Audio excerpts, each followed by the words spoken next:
Well, look where we are. Back in the studio. Joe Montana behind me. The camera is nice. It's crystal clear again. We're ready to talk 49ers football and what was a very polarizing win. If a win can be polarizing, that's what the Tampa Bay game was. And I think a lot of people didn't really parse this correctly. They thought, oh, this game was close against the Buccaneers. It shouldn't have been close based on the yardage. The 49ers must not be contenders, but they actually flexed their muscles and showed their Super Bowl potential on both offense and defense yesterday. Impressive stuff in the two main phases of the game. The but at the bottom of the screen refers to special teams. The 49ers special teams was putrid. So bad that it cost them, according to the EPA, they say negative 12 points. Minus 12.2. That's what the numbers say. On paper, when we looked at what happened, I think we could say 16 because that Tampa Bay touchdown doesn't happen if the 49ers don't muff the punt. That was Darrell Luter Jr. getting blocked into Jacob Cowing. So 16 points given up. Could have been a 3-possession 49ers win. It was so frustrating for everyone involved with the 49ers that Deebo Samuel and Taybor-Pepper got into an altercation on the sideline.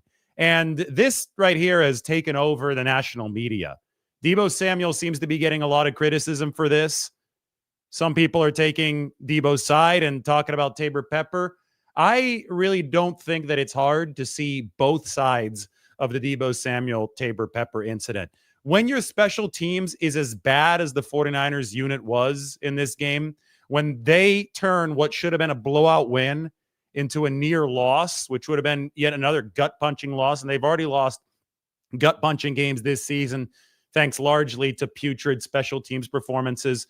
When that happens in a competitive sport, I could see somebody like Deebo Samuel getting very frustrated, just like the fans at home. I'm sure there's hundreds of you already watching right now. We're going to have thousands in a little bit, but those of you rewatching this, you're part of a large group of people who are extremely frustrated with the 49ers special teams, not just yesterday, but going earlier in the season. And when you look at what Deebo Samuel had done right before the incident, he caught a pass from Brock Purdy, one of Purdy's great throws, by the way. He was leaning away from pressure. It was a jump throw as he's moving to his right, threw back across his body to the left. Samuel caught it middle of the field, broke a tackle, sprinted for 20 to 30 yards on the play. He set up the field goal attempt. So Deebo Samuel was playing his ass off.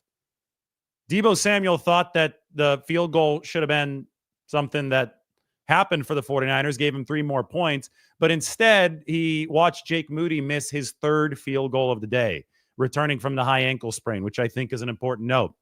So in the heat of the moment, with all of those special teams mistakes snowballing for the 49ers, Deebo Samuel went up and told Jake Moody to lock in.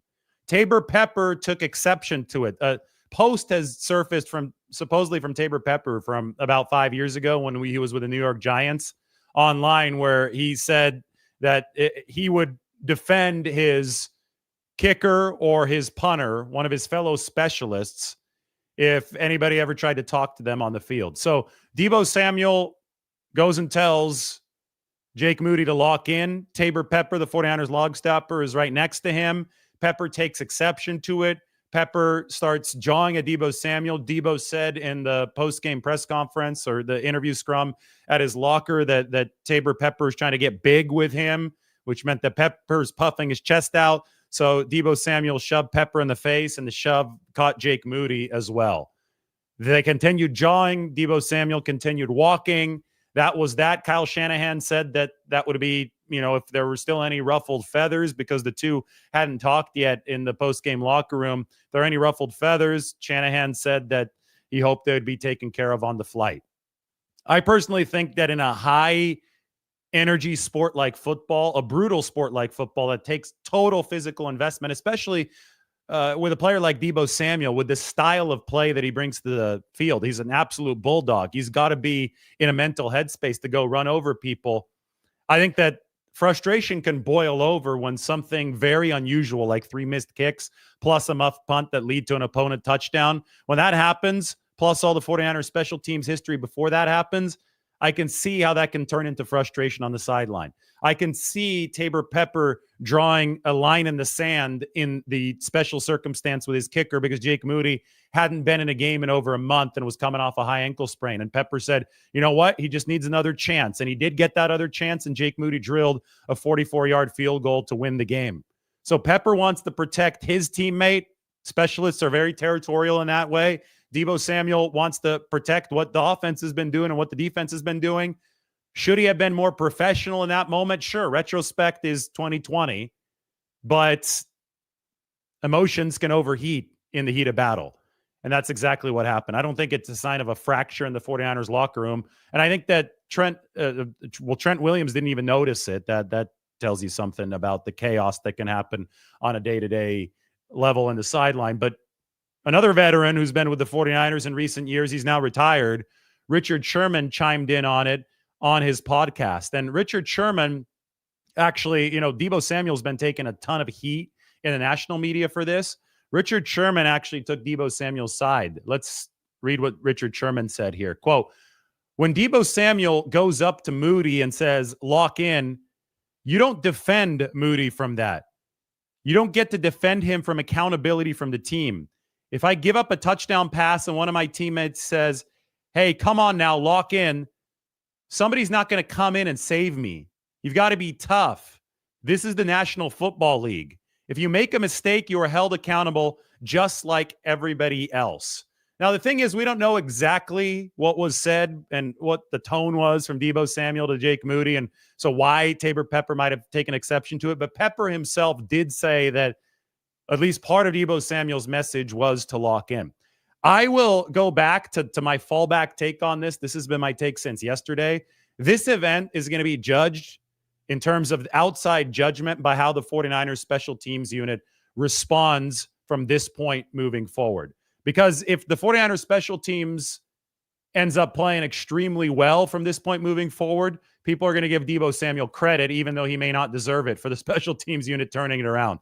If they continue struggling, then they're going to look at this event in a very negative way.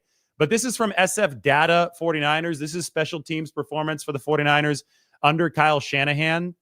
And, yes, yesterday's performance was putrid, but we can look at the 49ers performances through every single season under Kyle Shanahan. Green is good. Red is bad. So as you can tell, they were pretty good in 2017. I still remember that was one of the few bright spots for that football team, especially early in the season. 2018, not terrible. 2019, the special teams started to show some cracks, but the 49ers were still winning games. The only one here that they lost where the special teams was in the negative was that Baltimore game in week 13. 2020, especially when the injuries took hold, because special teams is so dependent on the depth of your roster staying healthy. So especially when the injuries took hold in 2020, you saw a lot of red. I thought that 2021 was an exceptionally bad special teams year in that they had games that were just atrocious. Specifically, the Seattle Seahawks game in week 4. They lost 15.4 expected points on special teams. That was the game where Garoppolo hurt his calf and Trey Lance made his, I can't say debut because he played a couple snaps earlier that season, but his first extended action against Seattle. They fumbled a pair of kicks, the 49ers did, inside their 20 against Seattle in that game. They were terrible in week 13 at Seattle where they gave up the fake punt for a touchdown. They were also really bad against Atlanta that year, but they ended up winning that game against the Falcons. Ironically, the 2021 49ers turned it around by the playoffs. That game against the Packers, who had an even worse special teams unit than them, they added 10.4 expected points on special teams. Then the 49ers turned the page to the 2023 season. And in that 2023 season, San Francisco was consistently below average, but not terrible down the stretch in special teams until one of their worst games of the season happened in the Super Bowl. They lost 3.9 expected points on special teams in a game that went to overtime, which tells you that the difference in the Super Bowl was special teams. And we can all look back on the muffed punt the one that hit Darrell Luter Jr.'s leg against the Chiefs that turned that game around. So fast forward to what the 49ers are doing this year on special teams. There is a whole lot of dark red, way too much dark red in that column. One thing, though, is that there also is some bright green in the column. So the 49ers have been terrible this year in games on special teams, but they've also been really good in games on special teams. And this is the one that really sticks out to me. Against Dallas, who's the number one special teams unit in football, the 49ers were plus 3.2. So they just followed up a really good performance. They won the special teams battle against the number one team in football with a horrific performance. They lost 12.2 expected points against the Tampa Bay Buccaneers. Prior to that, bad performance against the Chiefs, bad performance against Seattle. That let the Seahawks back in the game. They actually lost in a good performance against the Cardinals. That was where Deommodore Lenoir took back Jordan Elliott's blocked field goal for a touchdown. They won a horrific performance against the Patriots. They lost in a bad special teams performance against the Rams, and they lost in a bad special teams performance against the Vikings. It's hard to believe that Jets game was this season, but it was a long time ago for the 49ers. So anyway, long story short is the 49ers special teams has played more terrible games than good ones, but they need some consistency here. And, consistent mediocrity would be okay. That's the big picture. Consistent mediocrity would get the job done for the 49ers special teams unit. You've got to find it in that -1 to +1 range and just keep it there. You can't have a -12 game like they did yesterday. Thankfully for San Francisco, their -12 game against the Tampa Bay Buccaneers also featured Brock Purdy and Christian McCaffrey and George Kittle absolutely dominating. Purdy is elite. So are Purdy's weapons. And the 49ers defense actually delivered a solid performance on top of everything yesterday. We're going to go through some of the data on this show, but everything to me makes sense about the Deebo Samuel Taybor-Pepper altercation. 49ers special teams has been especially bad this season. And when that is the case, when you do get numbers like this in dark red in that column, tempers are going to boil over, especially when the 49ers offense and defense have both been playing good football. A lot of people have this wrong. This game really solidified the 49ers status as Super Bowl contenders when it comes to the offensive and defensive sides of the ball. They're in the upper right quadrant. They're in a spot that, yes, they're knocking on the door of contention. Christian McCaffrey's back now. Dre Greenlaw will be back soon. They've added Khalil Davis. He only saw 5 snaps yesterday, but he'll integrate his way into the rotation. They played good defense against the Tampa Bay Buccaneers. San Francisco is on track, I think, to move up into this upper tier. But this doesn't include special teams. So we've got to isolate different parts of the game. We can say that this offense is on track to be great. I get it. They do have to fix some special teams issues. I have some thoughts on that. And we can say that this defense is firmly on track to be good after giving up 3.7 yards per play yesterday against that shorthanded Tampa Bay offense. We can say both of those things. And in a flawed league, those are two indispensable ingredients. In a flawed league, all you have to do is be above water in one phase of the game and good in the other phase of the game, and you're a contender. I think the 49ers are potentially great in the offensive phase, potentially good in the defensive phase, and right now, it's that third phase, special teams, that has been way too erratic. A good game, 2 terrible ones. A good game, 2 terrible ones. They've got to figure things out. Now, they signed Nick McLeod to the practice squad today. I don't know if that's official yet, but it's been reported. He was cut by the Giants after refusing to take a pay cut. Cornerback who has a ton of special teams experience, 704 career snaps. So that's a really, really big addition for the 49ers potentially because gunner has been an issue. Chris Conley is hurt right now. Conley is one of this team's best gunners. So they had, you need the punt coverage, but you also need the punt blocking, which we saw yesterday really fail the 49ers when Darrell Luter Jr. was backed into Jacob Cowing. So special teams is tough because there are limited sample sizes across the board for all phases of the game. And sometimes your special teams can rank poorly because of the field goal unit. Sometimes it could rank poorly because of the punting unit. Sometimes it's the return unit that is struggling big time on special teams. But the bottom line is that the way that you fix the unit most consistently across the entire board is you find guys who can play in every single phase of it. And somebody like Nick McLeod definitely qualifies.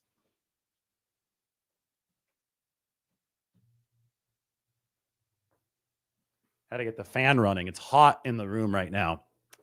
We're bringing the heat. It's called 49ers Heat. Deebo versus Taybor-Pepper. Brock Purdy versus the world.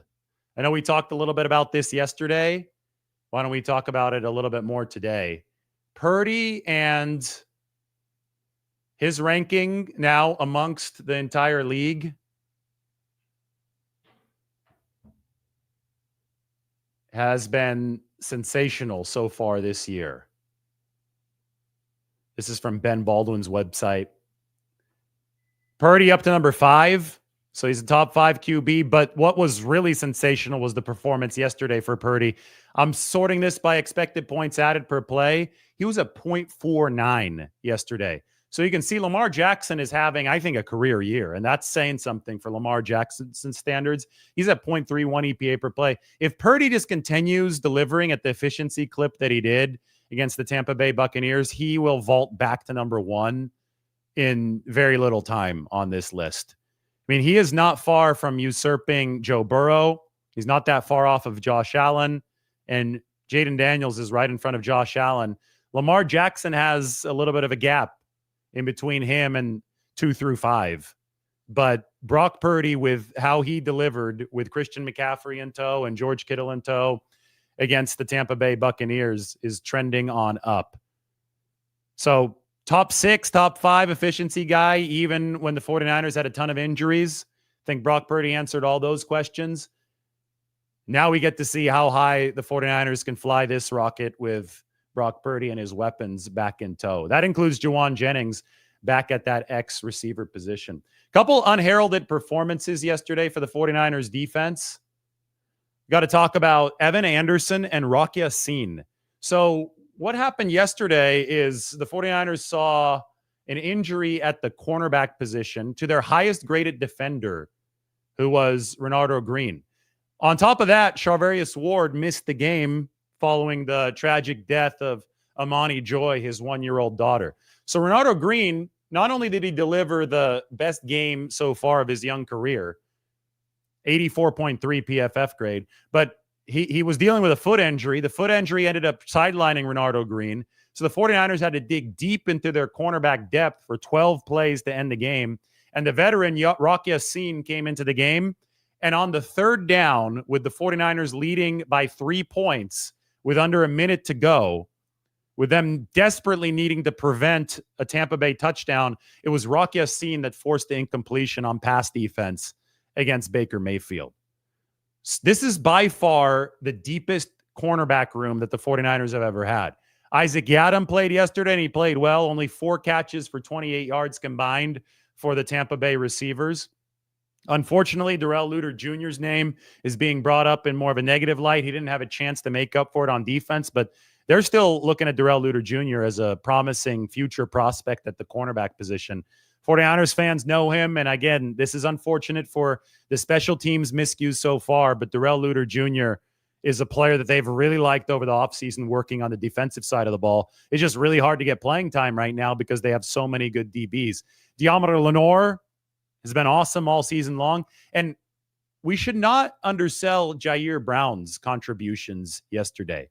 Jair was on Cade Otton most of the day, and with Jalen McMillan, with Chris Godwin, and with Mike Evans all out, this was a tight end game for Tampa Bay, and they were going to Cade Otton a lot in the first half, and the 49ers made a couple adjustments. One of the big adjustments was to have Jair Brown on him at almost all times, and Jair had a couple good defensive coverage plays against Cade Otton, including a pass breakup early in the second half that encouraged Tampa Bay to just not go in that direction anymore.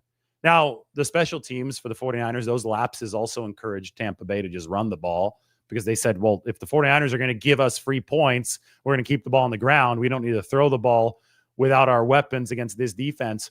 But I think a big play did come from Jair Brown in that pass breakup. But the other really pivotal play at the end of the game, right in front of Rocky Yassin's coverage, came from the rookie, Evan Anderson, number 69. They tried to block him with a tight end. It didn't work. And Evan Anderson notched a big tackle for loss against Rashad White in the backfield. That was on second down, right ahead of the third down play that Rock Ya-Sin was in on in coverage. If Anderson doesn't make that play, and if Rock Ya-Sin doesn't make a good coverage play right after that, Tampa Bay might have scored a touchdown there, and the 49ers might not have had time to firmly rebut with a touchdown of their own, because a touchdown for Tampa Bay would have put San Francisco down by 4 points, right? As it stood, Tampa Bay was able to tie the game. All the 49ers needed was a field goal. Brock Purdy went to work, 2 completions, the Ricky Pearsall, and a massive, massive throw and run by Jawan Jennings. The throw from Purdy, the catch by Jennings, and then the rumble by Jawan Jennings got San Francisco into field goal range for Jake Moody, where I have one more piece of perspective. Everybody was yelling and shouting about Jake Moody last night, and I'm sure it's continued into today. This guy made 84% of his kicks in 2023. Middle of the pack. Not saying it's great, but it wasn't terrible. And as a rookie, that's about where you would hope a rookie would be. He made 84% of his kicks last season. And even with the 3 misses yesterday, Jake Moody is still at 80% here, 16 of 20 in 2024. So no, the 49ers aren't going to pull the plug on Jake Moody because of one bad game coming off a high ankle sprain. If you think they're going to do that, you don't understand how an NFL locker room or how just an NFL operation works. Imagine if they benched anybody just for one bad game. A quarterback, that would be madness. A running back, a receiver, that would be madness. It just doesn't work that way in the NFL. You got to have you got to string together some real struggles that endanger the team.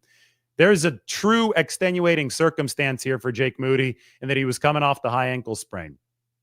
I think Deebo Samuel was extremely frustrated with everything that happened on special teams.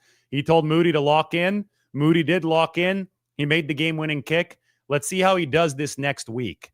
But a lot of the calls for the 49ers to make wholesale changes, especially after they won and Moody delivered the win, are just not comprehending the big picture. And he's still at 80% this year, despite missing those 3 yesterday. We might be having a different discussion now if he missed the 4th.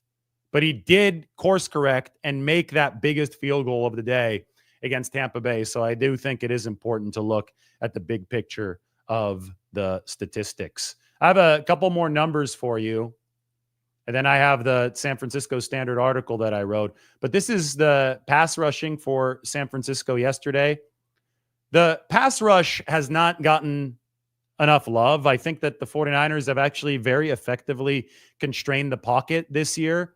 Malik Collins, Nick Bosa, and Leonard Floyd, you can see they all, based on the GPS tracking, were closer than the league average to Baker Mayfield at the time of release. And it was a rather quick release game for Baker Mayfield yesterday. His receivers were essentially non-existent, so he was trying to get the ball out on shorter routes to tight ends. So the 49ers had to constrict the pocket quickly to make him uncomfortable. Collins had a good distance away. Nick Bosa was close to him as well. Leonard Floyd did a good job for San Francisco. Floyd forced the Malik Collins sack. Floyd got to Baker Mayfield first. He stepped up in the pocket. Collins cleaned up. Bosa had the massive, massive sack late in the game, and we know that he's dealing with a hip injury. He was struggling out there. I haven't really seen Nick Bosa miss tackles the way that he did yesterday in the run game when he's healthy. So I think the hip is definitely bothering him. He was limping a little bit outside, walking out the locker room. So he fought through that. He delivered a massive sack. He had the dance that he pre-planned with, I believe, Leonard Floyd and Sam Okawanu. I think Fred Warner also got involved with that dance. That was in the 4th quarter. And then came the absolutely wild play where Baker Mayfield was actually able to stiff arm Nick Bosa.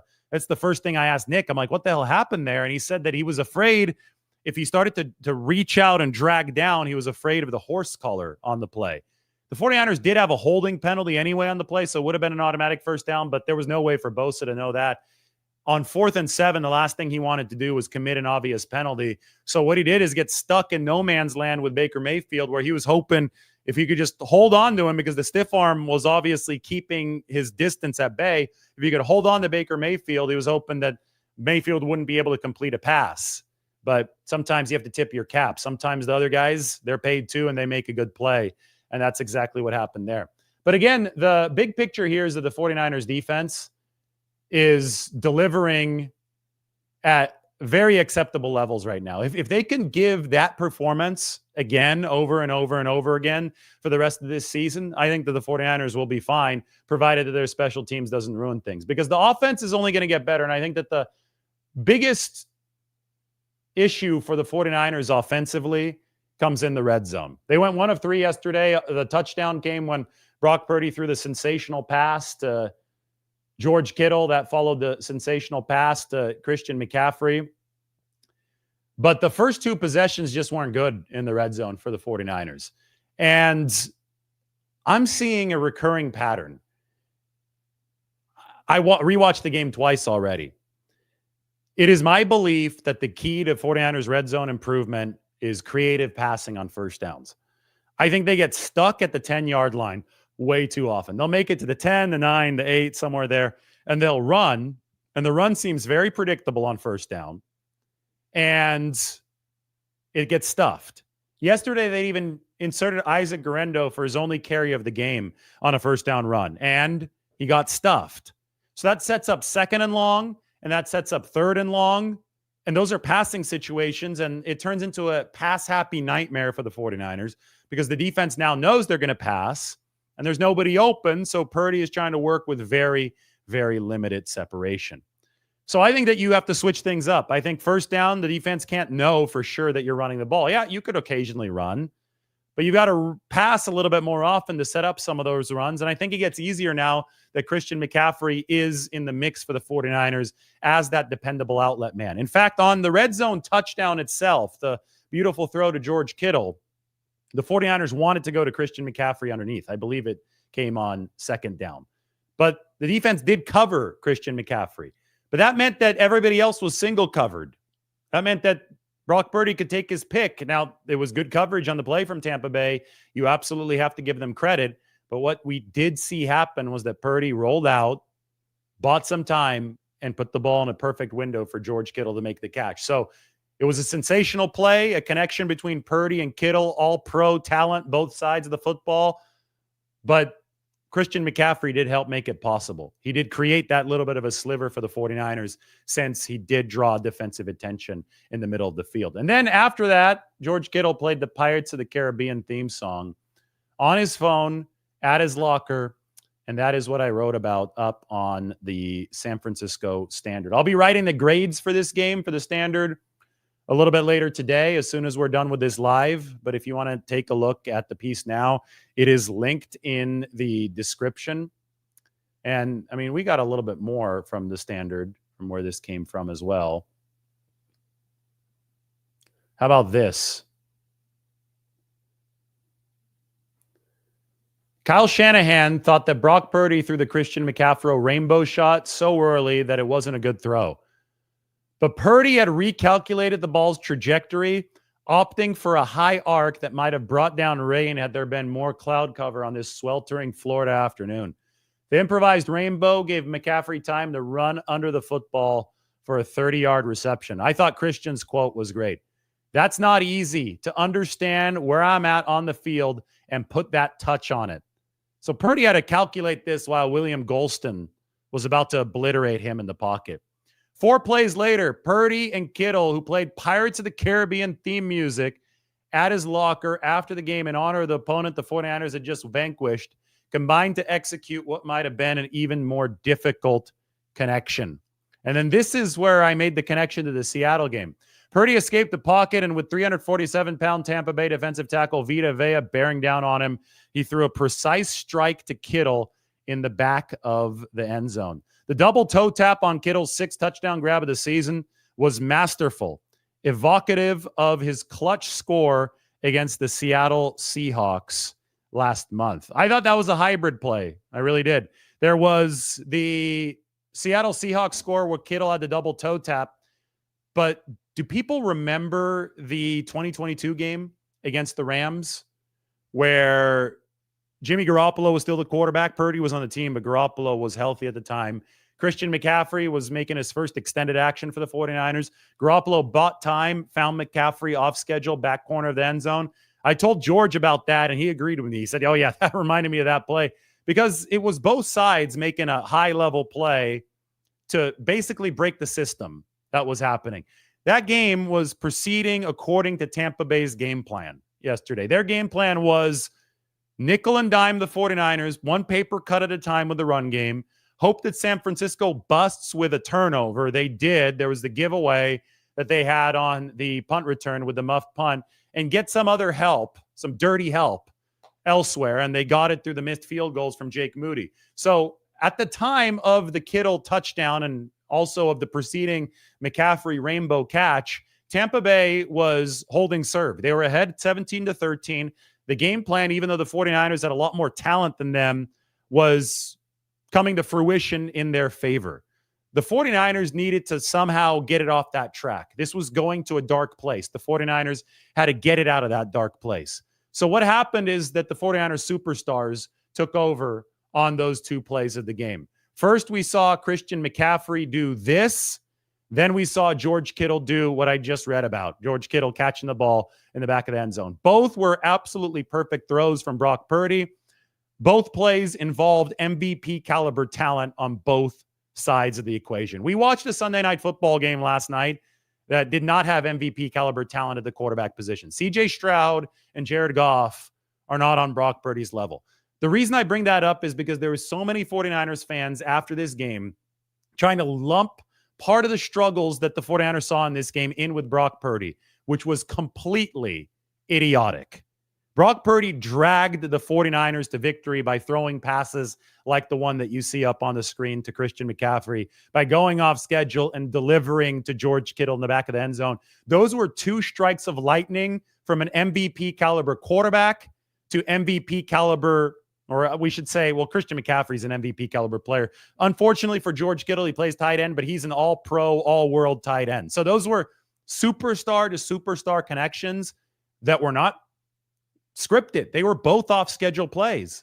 Purdy had to throw early to Christian McCaffrey. I read about the rainbow trajectory, and Purdy had to throw very late off-schedule to George Kittle on a play that was supposed to go to McCaffrey. When a game is going along a script that you don't like, you need game changers to step in there and change the way things are going.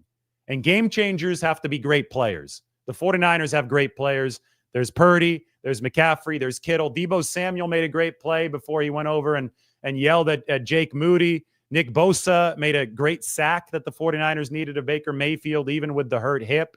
Fred Warner seems to always be all over the field. He had a great tackle on the screen pass early in the game to Rashad White on third down that prevented a Tampa Bay first down. All this stuff matters, and it is great players making great plays at crucial junctures.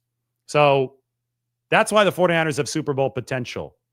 What they have, the missing piece in this puzzle is the special teams. And, on the offensive side of the ball, obviously they've got to get better in the red zone. Defensive side of the ball, you want to continue to get better against the run. But it all ends up being a complementary puzzle. If your offense is good enough to hold the ball, your defense is going to be less fatigued. Your defense is going to look better against the run. Notice that Tampa Bay didn't start having consistent success on the ground until late on the hot day. Early on, before the 49ers made the mistakes to overexpose the defense, they were fine against the run game. And I think as Khalil Davis gets worked into the rotation, again, he only had 5 snaps yesterday, it's going to give the 49ers another body up front. Kevin Givens was already sprinting on the side field yesterday. He's been really good this year at defensive tackle. That should help San Francisco. Javon Hargrave might even return by the time the postseason rolls around for the 49ers. So between all that and Dre Greenlaw, who was doing some sprinting last week off on the side at practice, we heard Tom Brady and Kevin Burkhardt talking about that on the broadcast. I think the 49ers are in a spot where things really do seem to be coming together, and we did see a lot of their Super Bowl potential in the game yesterday. What else do I have for you? Let's see. I might move to Q&A. I might not, but I think I have some more data. We've got the Brock Purdy career trajectory here. Now, this is fun. This is Purdy's expected points added per play throughout all of his seasons. It's just like the special teams chart that I showed you earlier. Green is good, so you want darker green. Red is bad. Purdy's first season, we're going to throw out the Chiefs game. That was his first action in garbage time.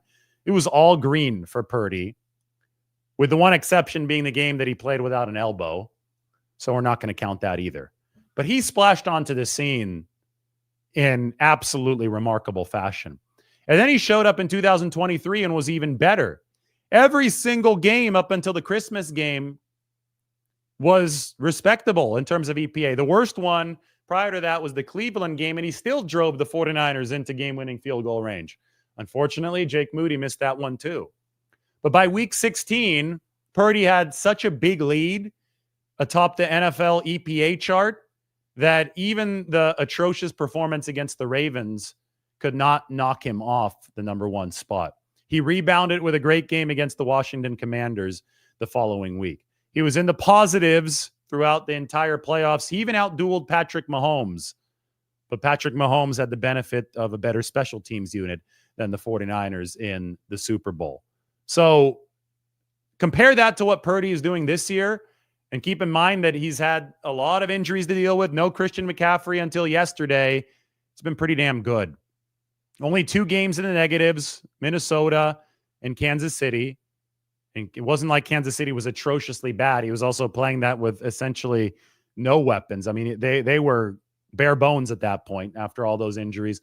The past 2 weeks, Purdy has picked up his play significantly to the point where if he delivers at the level that he did against the Cowboys and the Buccaneers and continues doing that, he's going to finish as the number one quarterback this year. When everybody's talking about Lamar as the MVP, I think Lamar has been the MVP up until this point because we can look at the overall leaderboard and Lamar Jackson is at the top of it. But Brock Purdy got the MVP talk last year, and Brock Purdy deserved that MVP talk last year because he was right in Lamar's spot, I think, at an even higher EPA per play. But as you can see, 0.31, 0.226 for Purdy. He was 0.49 yesterday. That number would obliterate everybody on this list.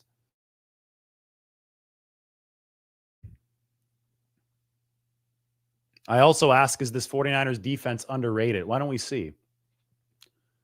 Why don't we look? And that's another thing. 3.7 yards per play, 116 passing yards for Baker Mayfield. I don't care if he didn't have a lot of weapons available in this game. Those are still good numbers for the 49ers defense. It took more for Kansas City to beat the Tampa Bay Buccaneers at home than it took for the 49ers to beat Tampa Bay on the road. So immediately, those two results within 6 days of each other show you that there is a contention argument for the 49ers. It does come down to that special teams unit. Here's our defensive statistical look. XY axis, further to the right means better pass defense. Further up means better run defense. As you can tell, they're still in the wrong quadrant in terms of run defense. But how about overall EPA per play? There they are, number 12. So they're top half of the league. I think people are looking at this 49ers defense as a mediocre unit, maybe 16, 17, 18, but they're better than that. They've been number 12, and I think the key for them is to get up into the top 10. Because if the offense can get up to number 1 through 3 and the defense is in the top 10, then you're talking. Detroit's a really good football team. They're in the top 5 defensively, but I think without Aiden Hutchinson, there are vulnerabilities. C.J. Stroud played a rotten game yesterday, but he still was able to find yards against the Detroit Lions. Every single team in this league is flawed in one way or the other. So to reach the mountaintop, you have to find a way to just become as efficient as you can in all 3 phases of the game. Most of the work the 49ers can do happens to be on special teams, but let's put it this way. Special teams has way more variance week to week than offense or defense. If you're the number 29 defense or the number 29 offense, chances are at this point of the season, that is your identity. You're going to deliver as the number 29 offense or defense more times than not.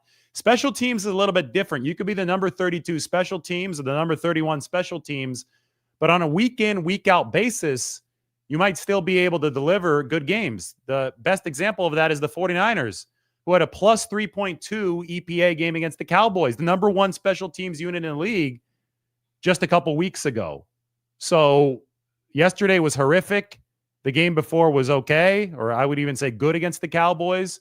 The 49ers just need more green on this chart than dark red. And yesterday was a dark red game. But the fact that they were able to overcome it is a testament to what Brock Purdy and his weapons were able to do for the 49ers. All right, wow, I've been talking for 40 minutes. I have to say that's rather prolific. I felt that was only 20. But there's a lot to talk about when the 49ers win a game like that. Let's take a look at a couple other things. I have some of the pressure numbers from yesterday, so I can get those open for you as we continue to analyze what happened. I have the top 5 quarterbacks in EPA per play. Purdy, number 5.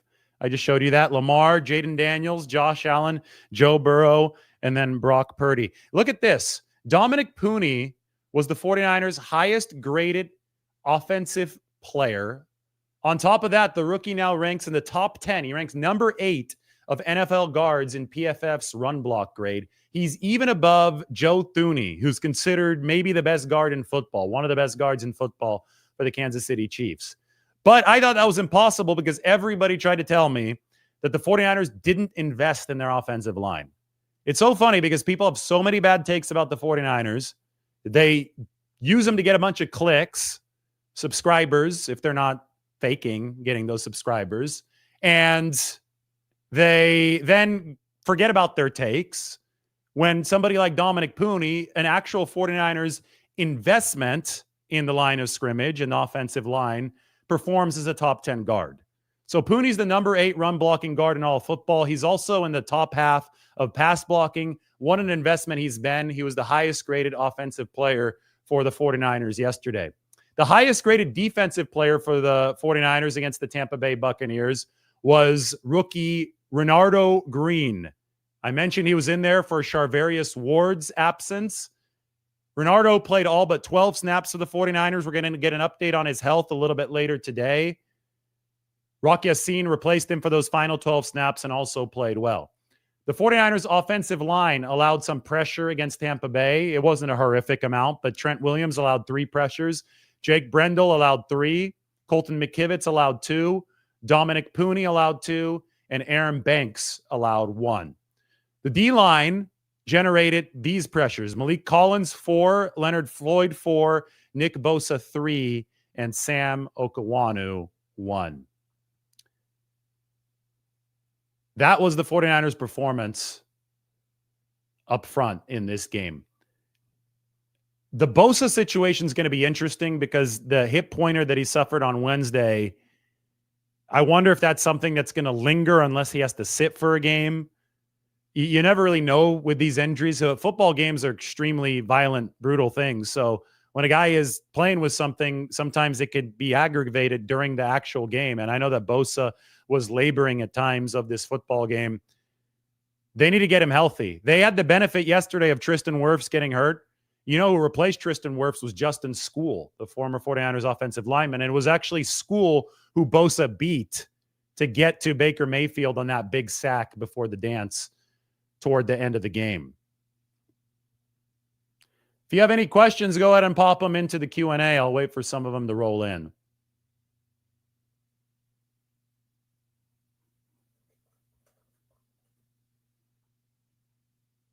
Let's get this 49ers Q&A up.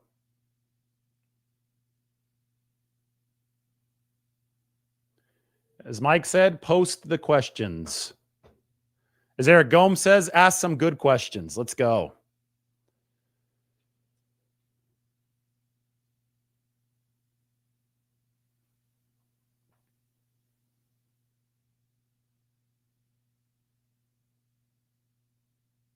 Joe says, how about that burst from Christian McCaffrey? It was great to see. It's absolutely massive for the offense. As Kyle Shanahan says, Christian McCaffrey might be the NFL MVP. I mean, I get into semantics. That's my job. The thing about MVP is that quarterback is just the most valuable position. So it's hard to argue that a running back is the most important player. We all saw what happened when the 49ers lost a healthy Brock Purdy in the NFC Championship game at Philadelphia. But that being said, Christian McCaffrey is so damn good. I think there is no question that he is the most valuable player outside the quarterback position in the league. And to see him return with the precision and the burst that he delivered coming off the Achilles tendonitis, when there were people telling you on this app, like on YouTube, on Twitter, everywhere, that he was going to retire Obviously, those people didn't know what they were talking about. They weren't actually connected to Christian and connected to the situation. I actually am, so I think I could speak on it. But for him to come back and do what he did yesterday right off the bat, following all that fake news, all those rumors, right, talking about Christian McCaffrey and his career being over and the 49ers lying and McCaffrey trying to steal money from the 49ers, for him to be able to do that and shut these people up, I think that's the essence of professional sports. There's just so much noise, but the contenders and the pretenders and the future Hall of Famers and the people that are just going to be talking on Twitter are determined by what actually happens on Sunday. And Christian McCaffrey delivered yesterday in a massive, massive way.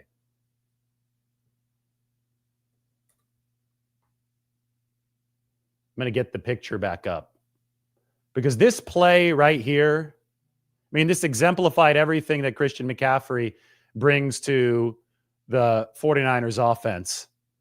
And I wrote, and hopefully you can read it, it had been 271 days since Christian McCaffrey last played in a football game, but he was back in a very familiar place on Sunday on the receiving end of what seemed to be an impossibly perfect Brock Purdy pass. After the 49ers 23-20 win over the Tampa Bay Buccaneers, McCaffrey sandwiched between Brock Purdy and George Kittle in the visitors' locker room as he zipped up his bag, still couldn't believe the precision that had been at play. That throw from Brock, said McCaffrey, looking toward the ceiling as if the ball were about to drop from the heavens again, was awesome. Look at that.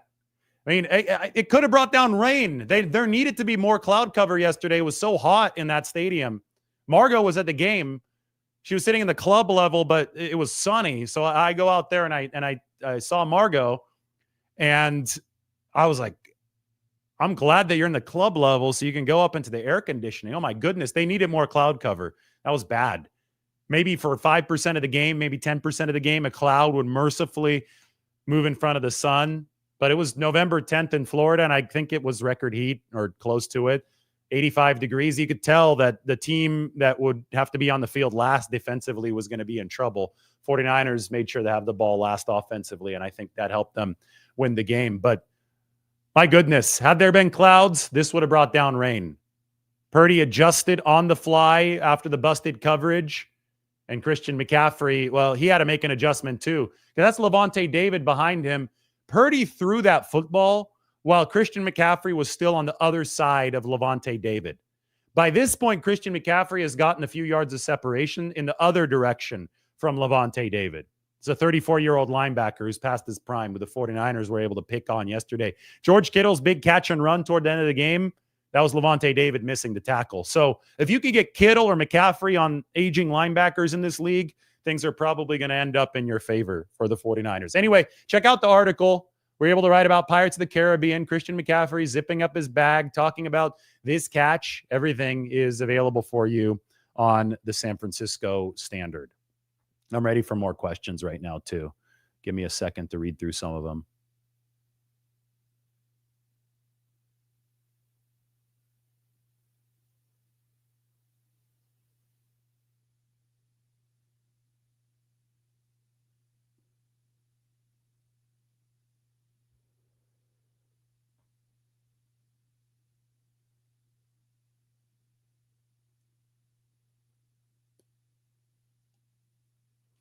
Mason update. Why so little playing time? Because Christian McCaffrey's a future Hall of Famer. Could it be any more obvious? I mean, come on. We're here watching one of the all-time greats in Christian McCaffrey. Jordan Mason is a fine back, but he's nowhere close to Christian McCaffrey's effectiveness. And I've sung Jordan Mason's praises ever since he joined the league. But I understand that there's a guy that's going to be in Canton playing for the 49ers, and he was available yesterday. He's up on the screen. He's making a play that Jordan Mason would not be making for the 49ers. So there are levels to this. This was a close game. The 49ers needed as much Christian McCaffrey as they could get yesterday. Now, I will say that Mason came in sooner, and so did Deebo Samuel into the running back position than they'd typically come in the past. So it wasn't like it was a situation where they totally froze those guys out until the very end of the game, although the very end of the game was tight. They integrated Jordan Mason and Deebo Samuel into the backfield, and even Isaac Guerrero much sooner than we had seen in the past. So I think at some level there was a snap count for Christian McCaffrey. I think there was a target count. And I think that 20 targets is what he ended up as. And he had 30 plus targets in many games before this. I don't think they wanted to get above 20 in this game. But come on, you can't be asking for Jordan Mason when Christian McCaffrey is balling out, future Hall of Famer on the team. Doesn't make any sense to me.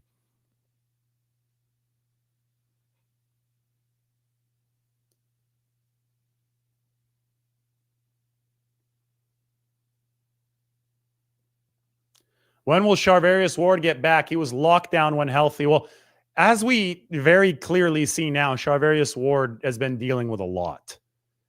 So, I mean, that makes the people who are trying to jump on Charvarius Ward incorrectly, I might add, but those people never get anything right.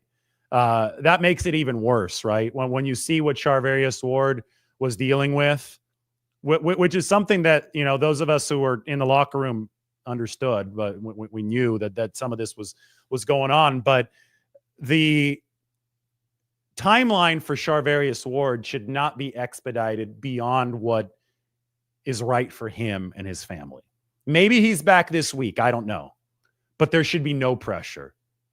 I mean, this is bigger than football. This was his 1-year-old daughter, Amani Joy, tragically passing away. It's been a really, really tough time for Charvarius Ward, even extending before her death. So he was in Dallas for the funeral on Friday. John Lynch and many from the 49ers organization were there. That was a classy move from Lynch and the 49ers. And now, I mean, you don't even talk about a potential return when this first happens. You sit back and you let him have his time.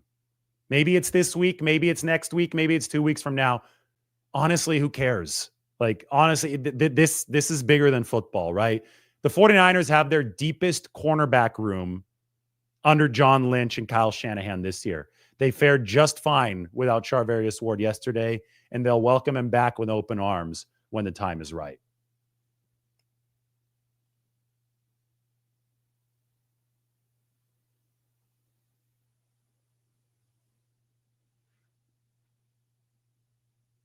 Sorensen's plan against Baker Mayfield was fine yesterday.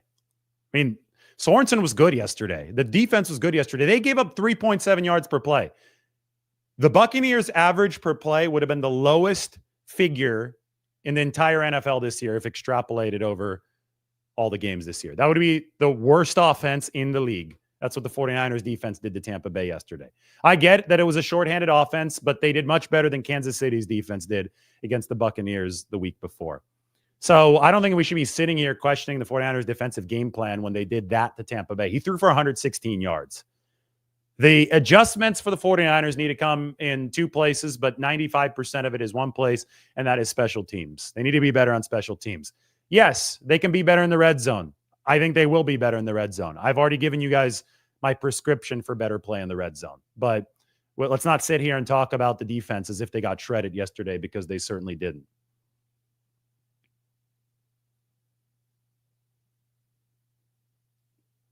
Sorensen is finding his footing. He absolutely is. All right, guys. That's it. Why don't everybody check out the article up on the Standard? I put that up on the screen. The 49ers have Super Bowl potential. They showed it against the Buccaneers. Thought their offense and their defense both played really well, delivered, especially at the key moments when they needed to. But that special teams definitely has to be better. Everybody, thanks for tuning in. We'll talk to you soon.